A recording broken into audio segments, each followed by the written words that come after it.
inside of these Great Lakes Honda City studios for the first time ever on this broadcast. Nick Carparelli here with us, Executive Director one more time of the Coca-Cola Bowl season. Nick, how are you? I'm doing great. Thanks for having me today. Of course, happy to have you. Now, I went and did a little bit of history digging here. You used to work on aircraft engines, putting them together. Is that a true thing? That is, yeah. My undergrad degree was from Worcester Polytechnic Institute in Massachusetts. I was a Division III basketball player. That's a whole nother story how I got into the football world. But yeah, my first job out of college was working at Pratt and Whitney in East Hartford, Connecticut, site of UConn's current football stadium, Rensselaer Field. And yeah, I was designing aircraft engines. Yep, a little bit different. Yeah. So, I mean, I know that when you shifted out from that, you got an opportunity to be a grad assistant with a coach that I deeply appreciate and respect and has connections, ties to Connecticut as well as to my hometown of Syracuse, New York, that being Paul Pasqualoni. So that door being open to college football to you from Paul, just as you reflect on that hindsight 2020, what it was to have this world of college football really start off with that chance to work with a guy of the caliber of Paul Pasqualoni. Well, I owe my entire professional career working in sports to Coach Pasqualoni and the experience I had at Syracuse University. He hired me to be a graduate assistant in the early '90s. I knew nothing about working for a big time sports program. I got my MBA while I was there. I was a graduate assistant for football operations. I was involved in everything we did. In fact, he jokes with me nowadays that in today's era of the bloated football staffs at these various institutions across the country, I did the job that it takes 10 people to do now, which is a great compliment. But yeah, those were some great times. We were really, really good. We won the Fiesta Bowl in 1992 with Marvin Graves and Kadri Ismail, Shelby Hill, Marvin Harrison, a lot of great guys. And I was a part of recruiting the whole Donovan McNabb era, and I'm friends with a lot of those guys. In fact, we just did a podcast at the Mohegan Sun Casino in Connecticut with Coach Pasqualoni, Rob Conrad, Tabucky Jones, and Kyle McIntosh. And Yeah. that was a lot of fun reliving the glory days when we were really, really good at Syracuse. And we can be good again. Well, yeah, and it's interesting that you just got to do that because all three of those gentlemen have been here on Wake Up Call, and I just spent time with Rob Conrad as they honored and unveiled the legacy of 44 at the Dome, and of course Tabucky Jones. Him and I got to speak with each other a few times over this past year, and Kyle McIntosh came up and did a festival that I hosted and a thing I put together. He came up from Connecticut and really spent a lot of quality time. So you were definitely in good company, Nick, for that. You said Syracuse can be good again. I know we're going to talk about the bowl season. They're not a part of it this year. They were last year. What makes you believe in the school where you started off your college football time in? Well, it's a place I'm really passionate about, a place I believe in. We've done it before. A lot of people kind of lean on the fact, and by lean I mean use it as a crutch, the fact that college athletics has changed. It hasn't changed that much. The business of it has changed, but Syracuse football used to be really, really good. We never had the most money, but we had the best people. And I think there's a lot of great people there now. I think the people are what makes Syracuse great. And, we're always going to have enough money. We're not going to have the most, but it can be done and it will be done. That coming here from Nick Carparelli this morning, Executive Director of the Coca-Cola Bowl season.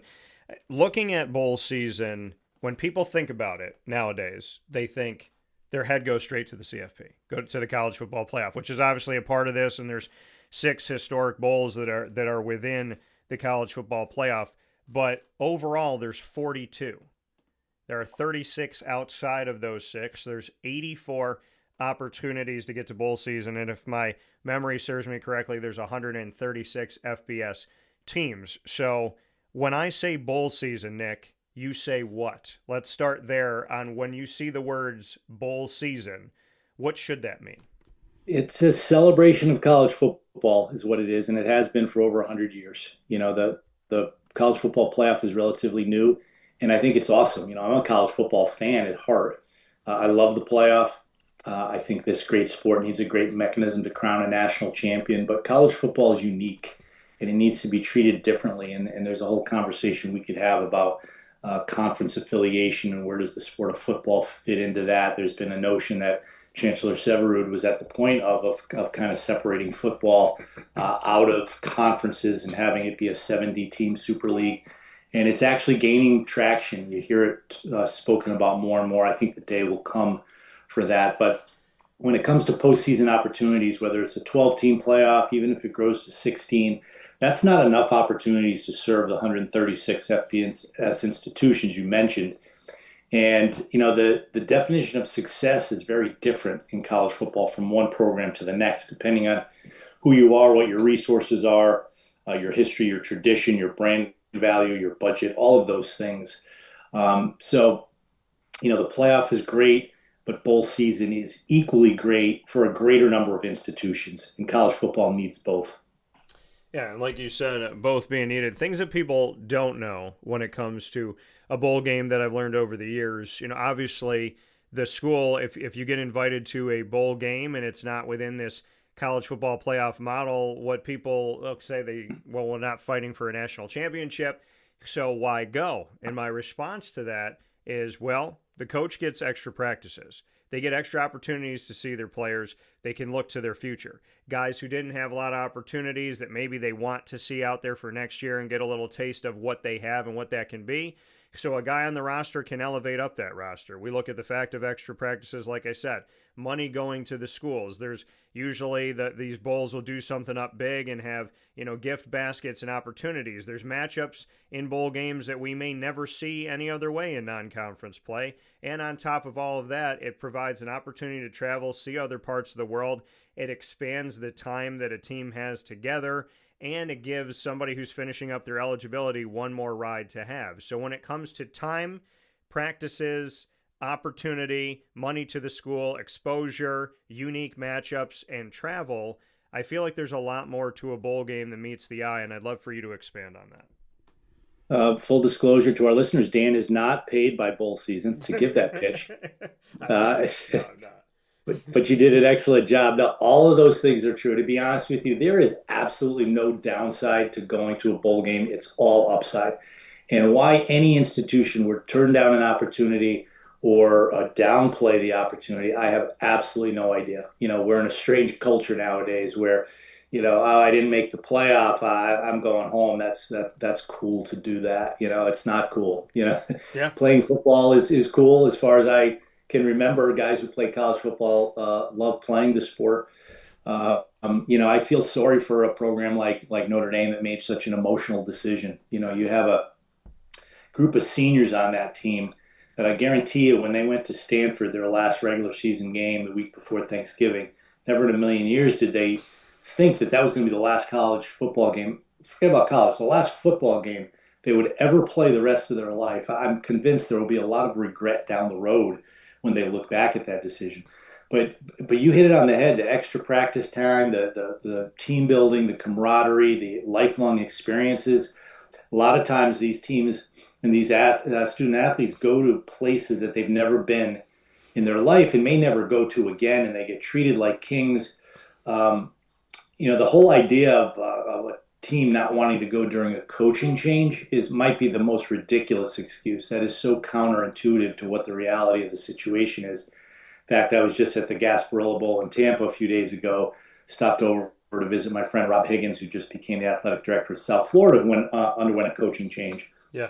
And he said, not only did we not even think about declining the bowl bid, but we couldn't wait to do it. Our new head coach, who we hired, couldn't wait to watch his future team practice for 2 weeks, to watch the coaching staff, who he may retain some, work for 2 weeks. It was like a 2-week evaluation of the current state of the program so he can make informed decisions about, okay, here are guys I want back from this team. Here are guys that may need to be replaced through the portal.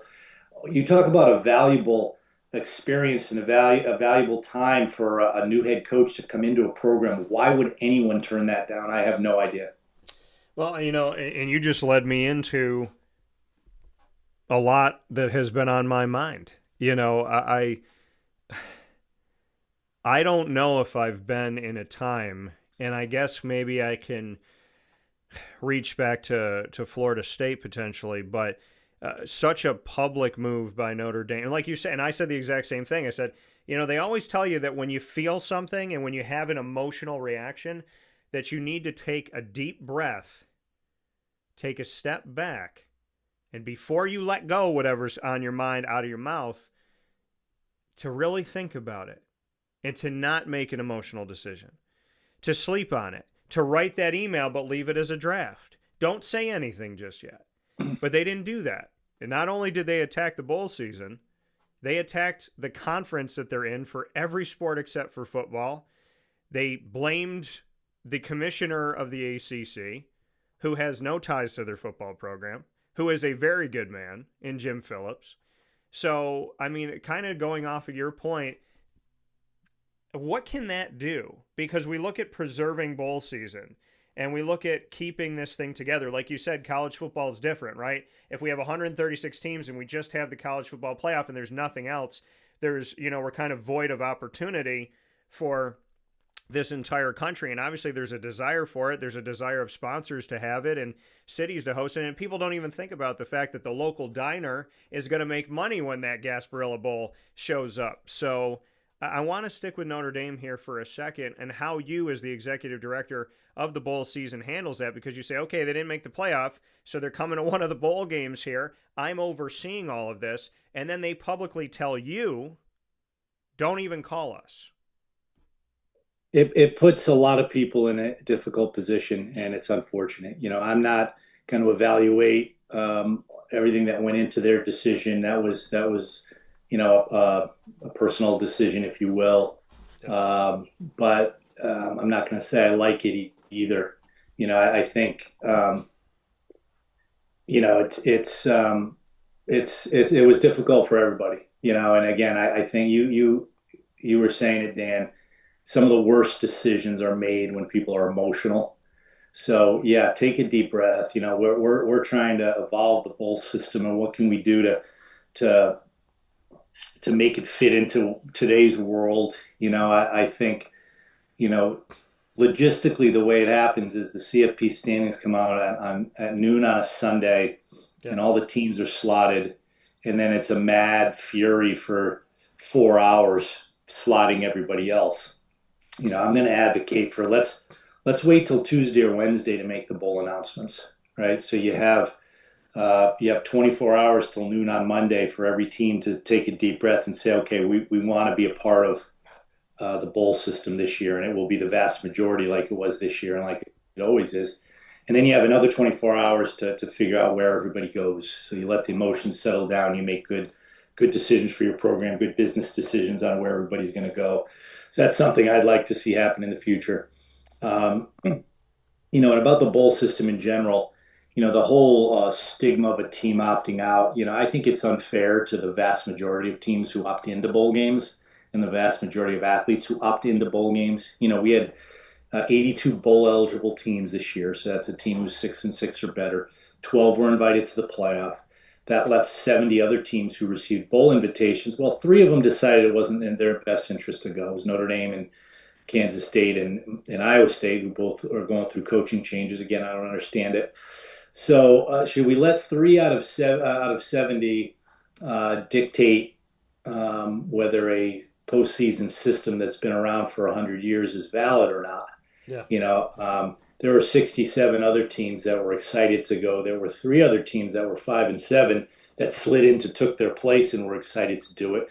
And all types of teams. Mississippi State from the SEC was one of them, right? So you had a Power 4 team that was excited to go with a coach who's building a program. So, we focus on the negative a lot. We're going to take a look at everything, the entire bowl season system. How many games is the right number of games? Should it be a big deal if a team's opts out? Should there be a pool of teams that, are want to go to a bowl game but maybe can't? But if they have an opportunity, they're really excited. Opt-ins should be the story, not opt-outs. Yeah, no, and I agree with you. And I mean, I think you can agree with me on this, Nick, that the college football calendar is all out of whack. And I wrote a story a couple of years ago about how, kind of the state of the NCAA. And if we don't get a fence around the horses, then we're going to have to chase them back into the stable every night. And as I look at this very unique, strange calendar, and we talk about emotional decisions, at the end of a season, okay, my team doesn't make a bowl game, my team doesn't make college football playoff, I'm mad at my coach, I'm jumping in the portal.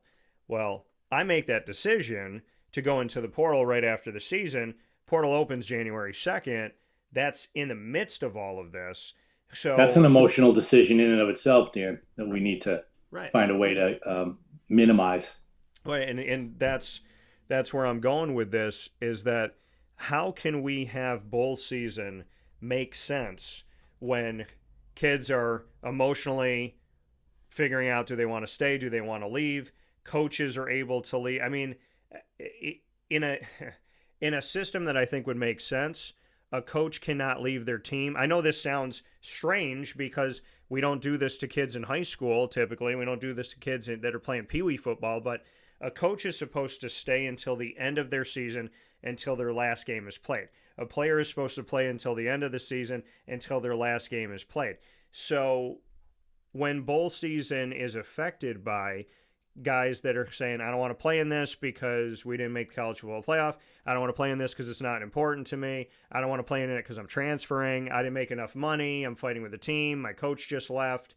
I mean, I would love to get your thoughts on, I mean, is there something the NCAA can do or should do, or some ruling body, college sport commission, whatever it may be, to say, like, if you as an institution deny a bowl bid, then there's going to be a repercussion. If you're, as a player, you sit out, there's a repercussion.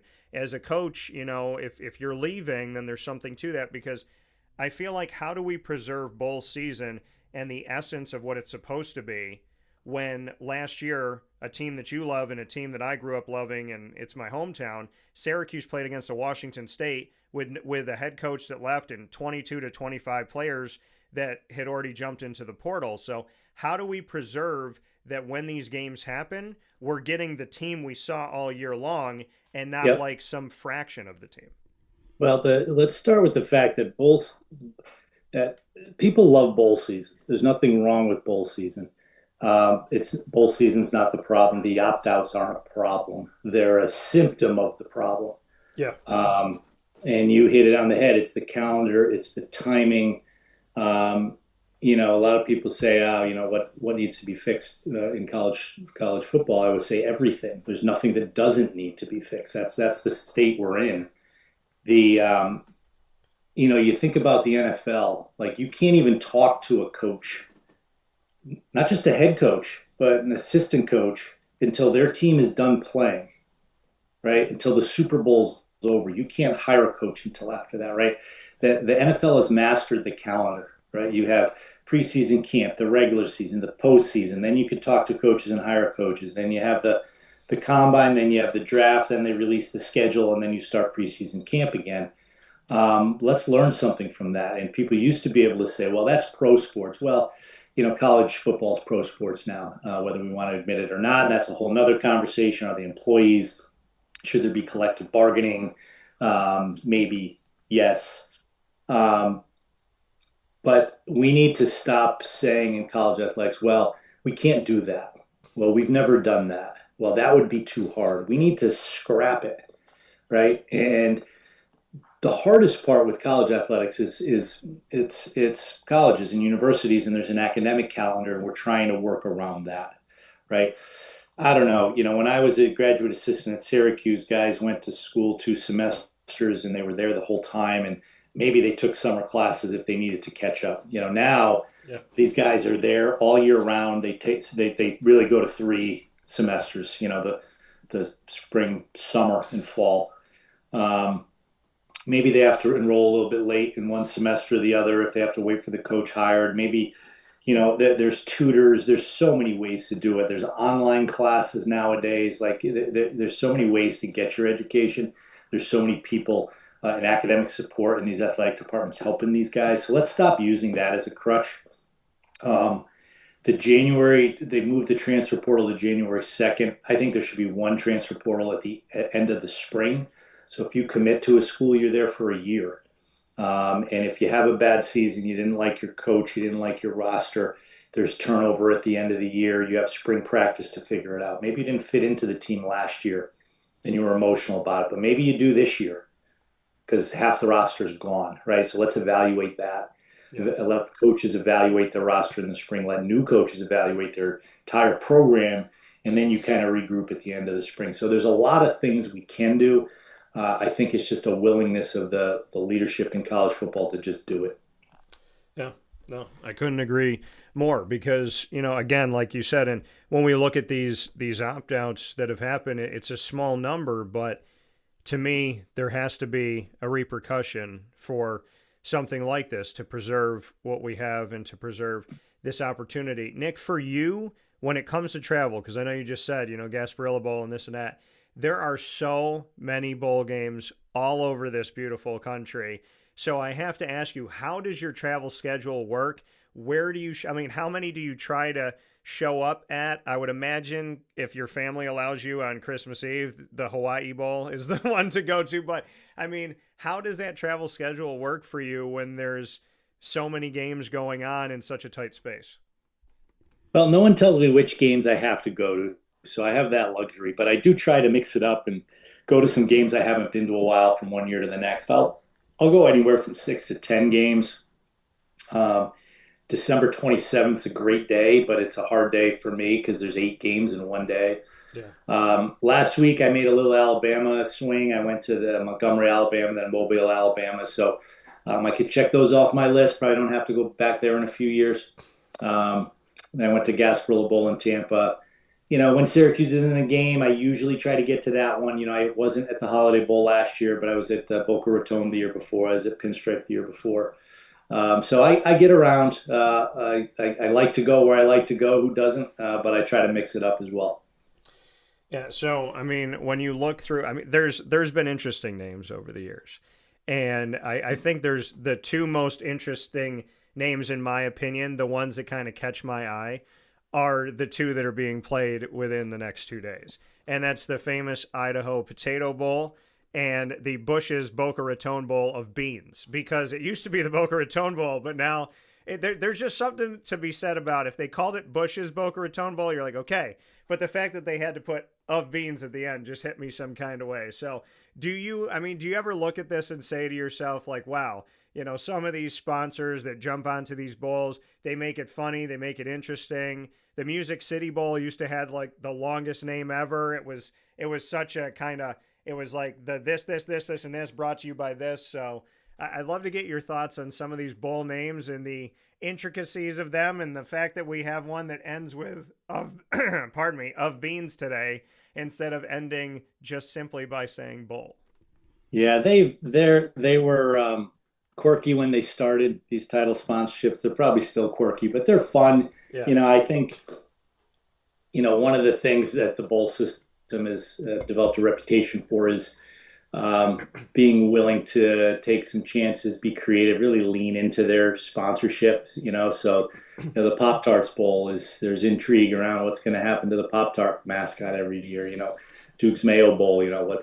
How's the mayonnaise dump going to be? You see more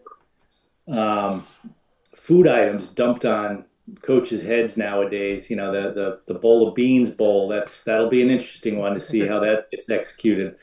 But it's fun, and look, college football is very valuable, and the bowl system is very valuable. We get great television viewership.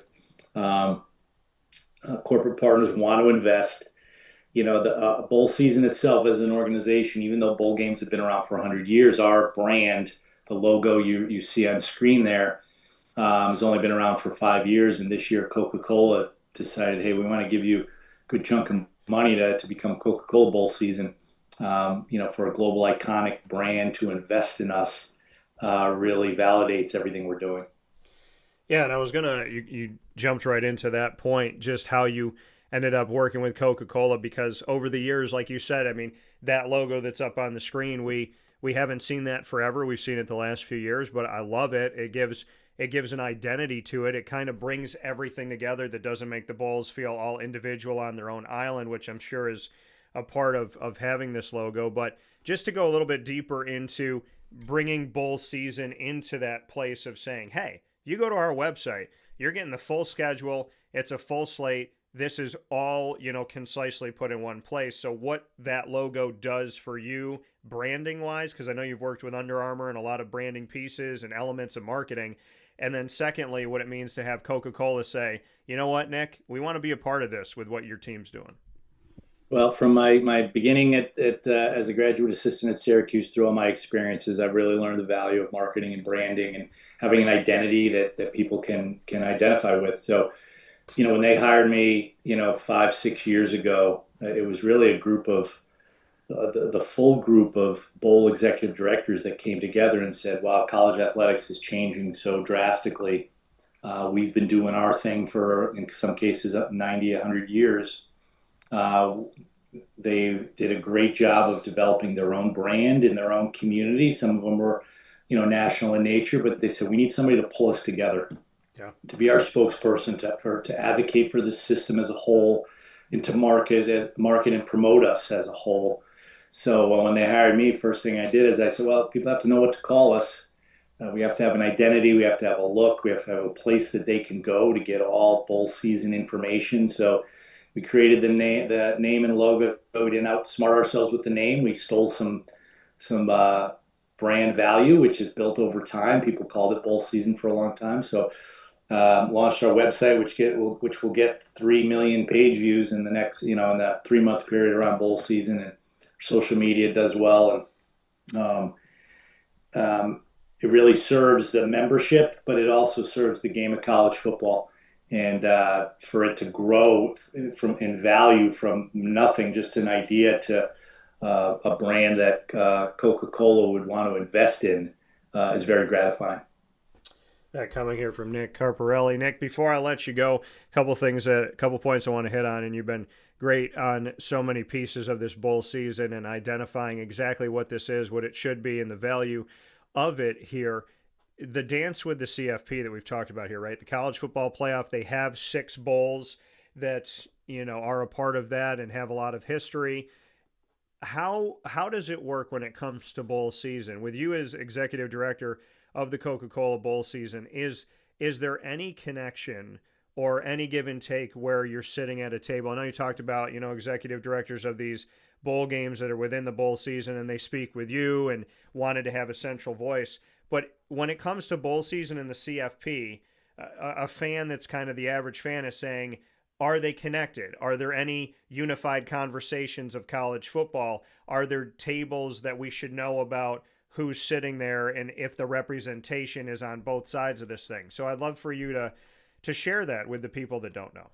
Yeah, it's complicated, like everything in college athletics, but it's the 6 CFP bowls are part of bowl season. They're active members of bowl season. They pay dues just like every other member does to support all our promotional initiatives. They attend all our meetings.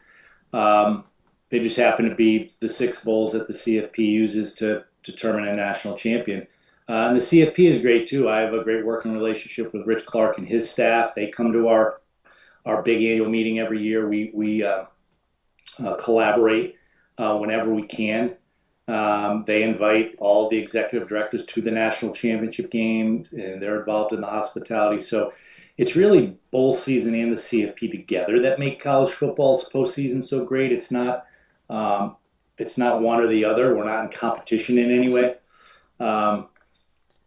But it's a great partnership, and I have nothing but respect for everything that the college football playoff does. You mentioned Rich Clark. People typically go to him or to, the college football playoff committee when they have a gripe. But let's talk in a positive way. What's something that we should know about Rich Clark? Rich Clark is an amazing human being. He's, went to the Air Force Academy, played football there. As such, has a great appreciation for the bowl system and the bowl games outside of the CFP. He played in 4 of them. He became the superintendent of the Air Force Academy and had a leadership role there. A leader, someone who's fair, smart, a good thinker. I can't think of the CFP having a better person in that position, and I'm thankful that he's there because he's really really easy to work with. And sometimes he and I talk just to kind of pick each other's brains, and I appreciate that. Well, Nick, we do something here on the show that you never get to do. You may never have done this before in your life, which you get to ask the questions. It's called Rapid Fire here on Wake Up Call with Dan Tortora inside the Great Lakes Honda City Studios. You've been so great about answering my questions, so now you get to put me on the hot seat for 3 questions. Any topic, anything in the world. It's supposed to be in the moment. That's why it just happens the way that it does. So, Nick, you can ask me your first question. Enjoy it because you're going to be asked questions for the next, 4 weeks. So, what do you got for me? Dan, what is your most memorable Syracuse University athletic contest that you've either attended in person or watched on TV? Which one do you remember the most and why? I'll give you 2, and one's TV, one's in person. The one that's on television in 2003, I picked Syracuse to win the national championship. And I don't pick them every single year to win it. I picked them that year to win the national championship. I got made fun of at Christian Brothers Academy. I was one of 2 people and made fun of for weeks. And then when they won and everybody high-fived, I kept everyone's bracket and took it out of my bag. And I said, y'all need to put your hands down because you picked Kentucky, you picked Duke, you picked Ohio State. But, so I would say watching that with my parents, I remember my dog Shady sitting right next to me. I was kneeling on the edge of the carpet right in front of the TV. My mom was behind me. My dad was sitting in a recliner we had for a million years. And I remember my dad just starting to laugh when they won, like he couldn't believe it. And my mom, I think she said, wow. But that, I can go right back into that room in the house I grew up in at any time. And then the one in person actually has to do with bowl season. And I have, if you can see it, over, it's kind of behind me here if I move the mic, but there's a newspaper clipping that says World Beater, and it's got a picture of Eric Dungy. And my dad called me up after the Camping World Bowl, when it was the Camping World Bowl, now it's the Pop-Tart Bowl. And my dad said to me, it's interesting that so many defensive linemen and defensive players have hit Eric Dungy, but my son's the only person to ever make him cry. And he said that to me because the question that I asked Eric, because I get to know these wonderful student athletes and coaches and administrators and build relationships, and I'm not a transactional person. And so we knew each other for 4 years, and I asked him, I said, not just this moment here in this season, but everything you've been through, all the injuries, all the negativity, all the naysayers, all the people that thought you couldn't, to end your career with this victory, to win a bowl game, get to 10 wins, just what it means to you. And Eric got really worked up and got emotional. That was one of the greatest and most fun moments of my life, to see a man who worked so hard, who had so many people speak for him, get to have the last word. And the Camping World Bowl, I would say, is my favorite Syracuse moment. So that goes right back to your bowl season. Well, I don't think too many people would have given that as the answer. Yeah. But we all have our personal stories, right? Yeah. What's your next one? Favorite Syracuse athlete of all time? Yeah. Gotta be this one. So it's gonna be Carmelo. That'll be so. It's not Carmelo. So all right, I was gonna give you. I was gonna razz you for giving the textbook answer, but so if you look at this, Nick. So if you know Central New York, you know Tully's.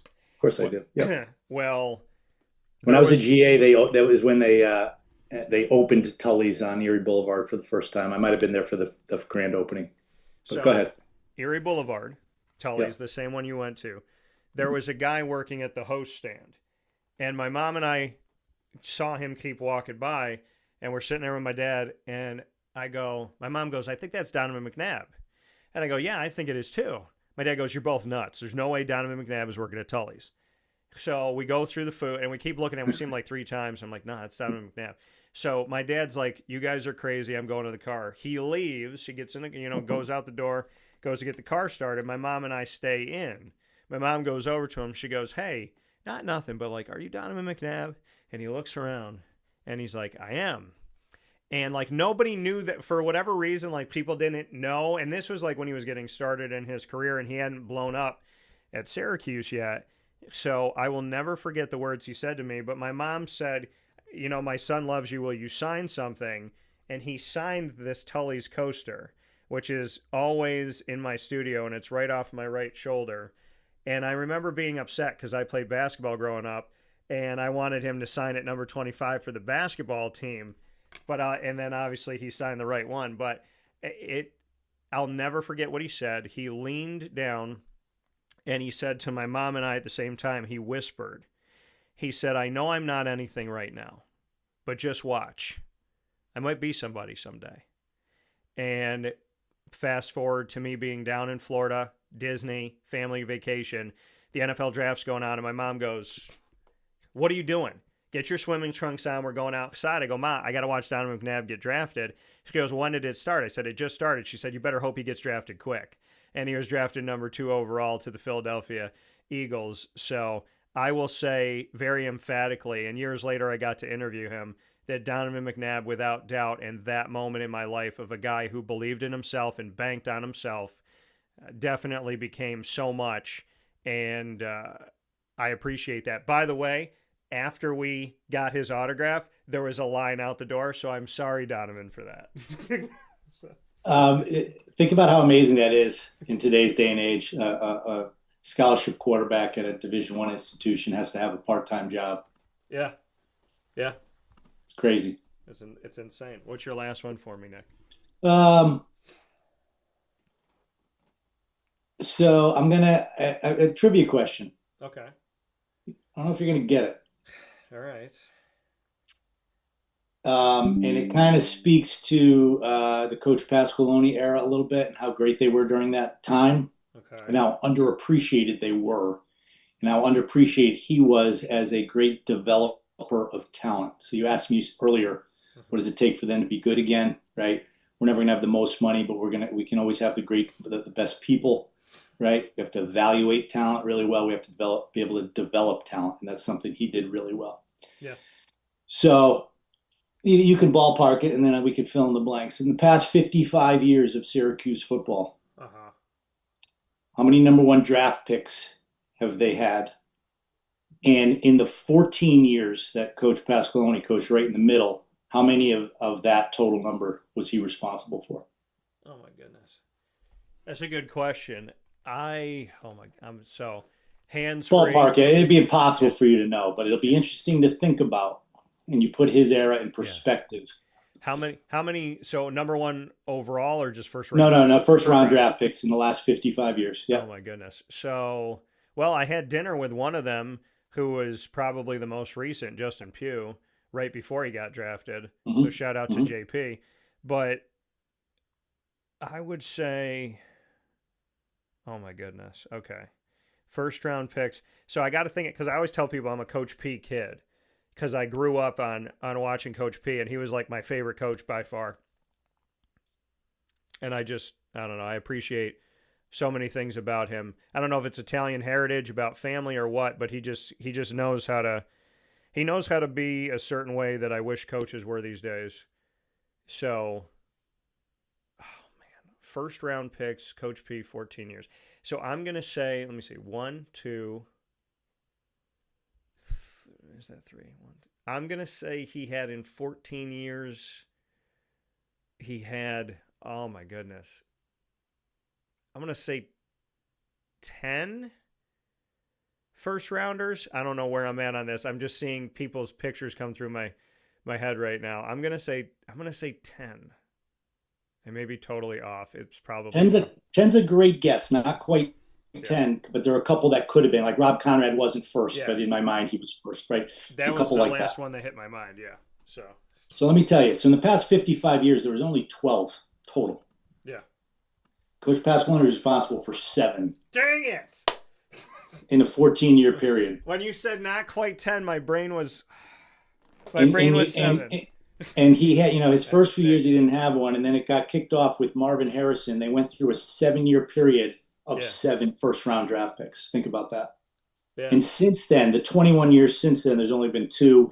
The 20 years prior to that, there were only 3. Pretty amazing. That's why. Well, and the thing is I'm not surprised because to me, they were the best of the best. Like when I think about my favorite moments in Syracuse football history, it's Coach P times, and I think about the guys, man. Like he just had Donovan, Rob Conrad should have been, Tebucky Jones, Marvin Harrison. I mean, there's a plethora of players. I was a huge fan of Quentin Spotwood. I still am. Yep. So New Jersey guy. Yep. Punt returner. Kevin Johnson. Yep. So yeah. Yep. Kevin Johnson wasn't a first round pick, but could have been. Rob Conrad wasn't quite, but could have been. You had two in 1 year. You had Tebucky Jones and Donovan Darius same year, number 1 picks back to back. Yeah, and then you had Donovan Darius go and do his thing for my Jaguars. I'm not like hand to God when you said it's not quite 10. My brain was like he's gonna say 7. But yeah, I think let me see if I can. So that Marvin Harrison kicked it off. Yeah, and they didn't have one the next year, but then the following year was the 2. It was Tebucky Jones and Donovan Darius. Then I want to say it was McNabb. It was Keith Bullock. It was Will Allen. It was Dwight Freeney. Maybe I'm missing one in there. I don't know if that was 7.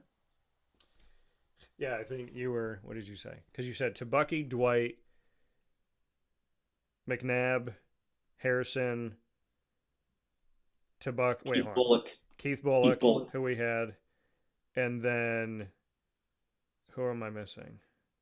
There wasn't a running back. So Tebucky, Marvin, Donovan, Dwight, Keith,